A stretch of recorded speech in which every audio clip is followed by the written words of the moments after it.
નમસ્કાર દર્શક મિત્રો, દેશ અને દુનિયાના સુપરફાસ્ટ સમાચારમાં આપનું સ્વાગત છે। આજના તાજા અને સૌથી મોટા સમાચાર જાણીએ પહેલા ચેનલને સબસ્ક્રાઇબ કરી નાખજો। અંબાલાલે કરી વરસાદની આગાહી।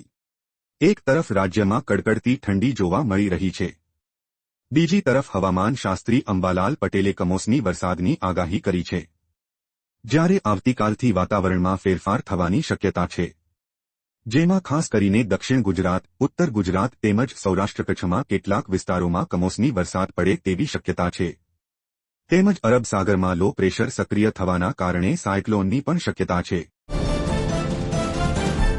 આધાર કાર્ડમાં ફ્રીમાં થશે સુધારો। આધારની વિગતો મફતમાં અપડેટ કરવાની છેલ્લી તારીખ ફરી એકવાર લંબાવવામાં આવી છે। આધારમાં દસ્તાવેજો અપડેટ કરવાની છેલ્લી તારીખ અગાઉ 14-20 ડિસેમ્બર 1923 હતી, જેને દ્વારા 3 મહિના વધારીને 14-20 માર્ચ 1924 કરવામાં આવી છે। આ માટે સરકાર દ્વારા માય આધાર એપ્લિકેશન લોન્ચ કરવામાં આવી છે, જેથી જે મિત્રો આધાર કાર્ડમાં ઉંમર, સરનામું, જન્મ તારીખ, લિંગ, મોબાઈલ નંબર અને ઈમેલ જેવી માહિતી મફતમાં અપડેટ કરાવવા માંગતા હોય તે 14 માર્ચ 2024 પહેલા આ કાર્ય કરી શકે છે। નવું વર્ષ દેશના ખેડૂતો માટે ઘણી ભેટ લઈને આવશે। મોદી સરકારે કૃષિ ક્ષેત્રને મજબૂત કરવા અને ખેડૂતોની આવક વધારવા માટે 2024માં પોતાની તિજોરી ખોલવાની સંપૂર્ણ યોજના બનાવી છે। આ અંતર્ગત ખેડૂતોને 6,000 રૂપિયાના બદલે વાર્ષિક 9,000 રૂપિયા આપવામાં આવશે। ઉપરાંત પાક વીમાનો વ્યાપ પણ વધારવામાં આવશે। સરકાર આગામી બજેટમાં આ માટે જંગી ફાળવણી કરવા જઈ રહી છે। આ મામલાને લગતા 2 વરિષ્ઠ અધિકારીઓએ કહ્યું કે સરકાર 2024થી 25ના બજેટમાં કૃષિ ક્ષેત્ર માટે લગભગ 2 લાખ કરોડ રૂપિયા ફાળવી શકે છે। આ વર્તમાન નાણાકીય વર્ષમાં જાહેર કરાયેલા રૂપિયા 1.44 લાખ કરોડ કરતાં લગભગ 39% વધુ હશે।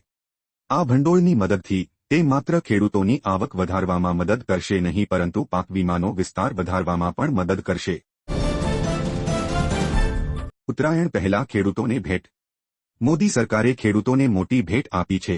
કેન્દ્ર સરકાર ખેડૂતોના ખર્ચને ઘટાડવા માટેની વિશેષ યોજના બનાવી રહી છે, જેમાં સરકાર હવે ડીએપી ખાતરમાં સબસિડી આપવા જઈ રહી છે। ઘણા લાંબા સમયથી સરકાર આ દિશામાં કામ કરી રહી હતી, જેમાં સરકારને સફળતા મળી છે। સરકારે ઇફકો દ્વારા તૈયાર કરવામાં આવેલ નેનો ડીએપી લોન્ચ કરવામાં આવી છે। ઇફકો દ્વારા તૈયાર કરવામાં આવેલ આ ડીએપી ખાતરની કિંમત 100 રૂપિયા હશે, જેમાં 500 ગ્રામ ડીએપી ખાતરનું પ્રવાહી ઉપલબ્ધ થઈ શકશે। આ ખાતર એક બોરી જેટલું કામ કરશે। હાલમાં ડીએપી ખાતરની બોરીની કિંમત 1,350 છે, એટલે તેની સરખામણીએ આ ખાતર અડધા ભાવમાં પડશે, જેનો ખેડૂતોને સીધો ફાયદો થશે।